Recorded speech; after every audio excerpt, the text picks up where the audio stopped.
헤르만 헤세의 시타르타는요, 우리 모두가 살면서 한 번쯤은 던져보는 아주 근본적인 질문에 대한 이야기입니다. 어떻게 해야 진짜 만족스러운 삶을 살 수 있을까? 이 깊고도 어려운 질문의 답을 찾아 떠나는 시타르타의 영적인 여정, 지금부터 저와 함께 떠나보시죠. 자, 바로 이 문장. 여기서 모든 게 시작됩니다. 이야기는 정말 지독한 공허함에서 출발하는 거죠. 모든 걸 다 가졌는데 정작 자기 자신한테서는 아무런 기쁨도 못 찾는 젊은이라니. 그 고뇌가 느껴지시지 않나요? 먼저 이야기의 배경부터 좀 살펴볼까요? 주인공 시타르타는 뭐 하나 빠지는 게 없는 사람이에요. 모두가 부러워하는 브라만의 아들이죠. 머리 좋고 존경받고 정말 다 가졌어요. 근데 말이죠. 이렇게 완벽해 보이는 삶 뒤편에는 그 어떤 가르침으로도 채워지지 않는 깊은 공허함, 영적인 갈증 같은 게 있었던 겁니다. 네, 보시는 것처럼 시타르타의 삶은 겉으로 보기엔 정말 완벽 그 자체였어요. 사랑하는 가족, 친한 친구, 주변 모든 사람들의 존경까지. 하지만 이런 바깥의 평가나 사랑이 그의 내면을 채워주지는 못했던 거예요. 마음속 깊은 곳에 자리한 그 질문. 근데 정말 이게 다일까? 하는 그 공허함 말이죠. 시타르타가 그토록 찾아 헤맸던 게 뭐냐면 바로 아트만을 발견하는 거였어요. 이 아트만이라는 게 뭐냐면요. 쉽게 말해 우주의 근원적인 영혼, 그리고 바로 내 안에 있는 진짜 나, 진정한 자아를 뜻합니다. 그는 이 궁극의 존재를 찾으려고 명상도 하고 온갖 의식을 다 해봤지만 이건 그냥 흉내내는 것뿐이구나. 진짜로는 닿을 수가 없구나 하고 느낀 거죠. 결국 시타르타는 정말 큰 결심을 합니다. 바로 집을 떠나는 거죠. 이게 뭐 가족이 싫어서 반항심에 그런 게 아니었어요.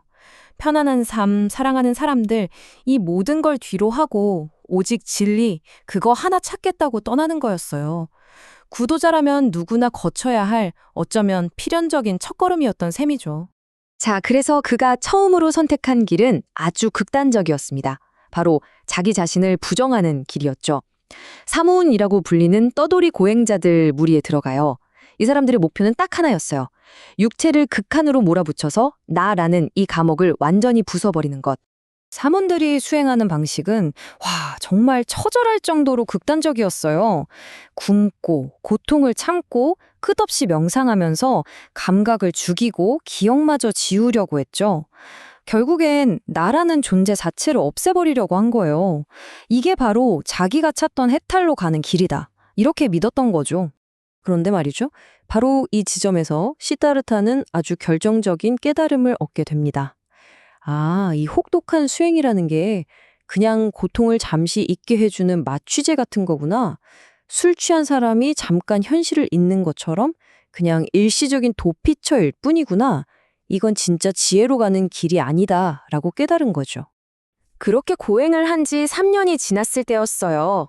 시타르타와 그의 친구 고빈다에게 정말 한 줄기 빛 같은 소식이 들려옵니다. 바로 스스로 깨달아서 모든 고통을 넘어섰다는 존재, 붓다, 고타마가 나타났다는 소식이었죠. 과연 이게 새로운 희망이 될 수 있었을까요?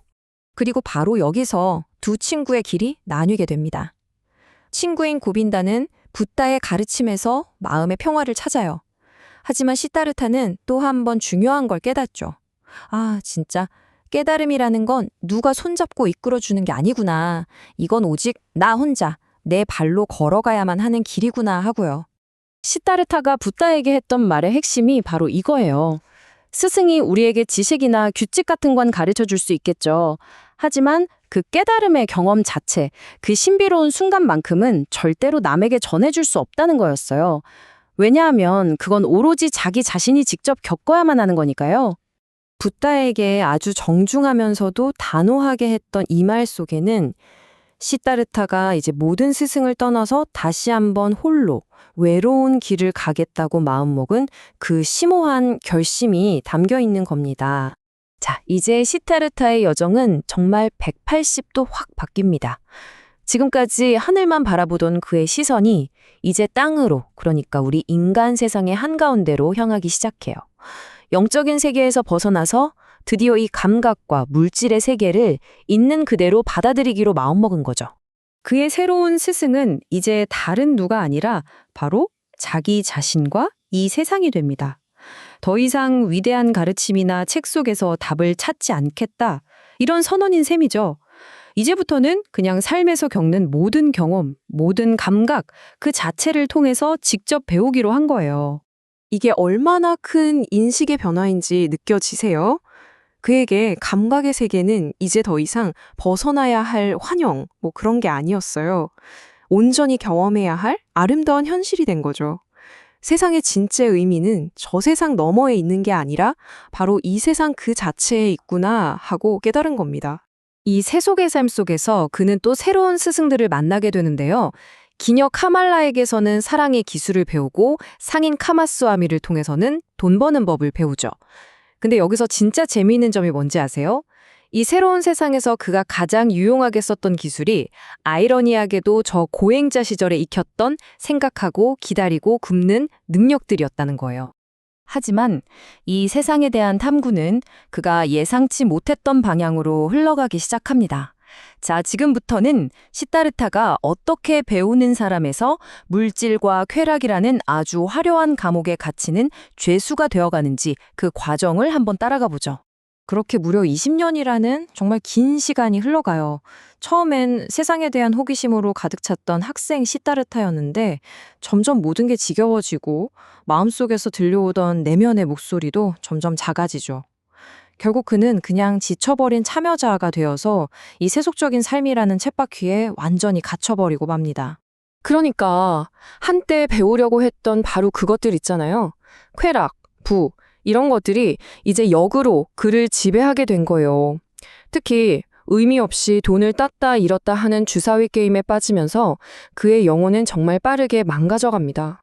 그가 왜 그렇게 도박에 빠졌을까 그 심리를 들여다보면요. 사실은 자신을 이렇게 올가맨 부에 대한 경멸, 그리고 자기 자신에 대한 혐오가 있었던 거예요. 나는 이 돈 따위는 우습게 여긴다. 이걸 보여주려고 역설적으로 돈에 더 집착하게 된 거죠. 뭐랄까 필사적인 자기 파괴 행위였다고나 할까요? 결국 시타르타는 인생의 가장 밑바닥까지 떨어지게 됩니다. 저희의 분석은 바로 이 지점에서 마무리가 되는데요. 자, 생각해 보세요. 지식을 쌓는 것도 몸을 극한으로 몰아붙이는 고행도 그렇다고 세속적인 쾌락에 빠지는 것도 전부 실패로 돌아갔어요. 그럼 이제 이 구도자는 과연 어디로 가야 하는 걸까요? 이 질문을 마지막으로 여러분께 남겨두고 싶습니다.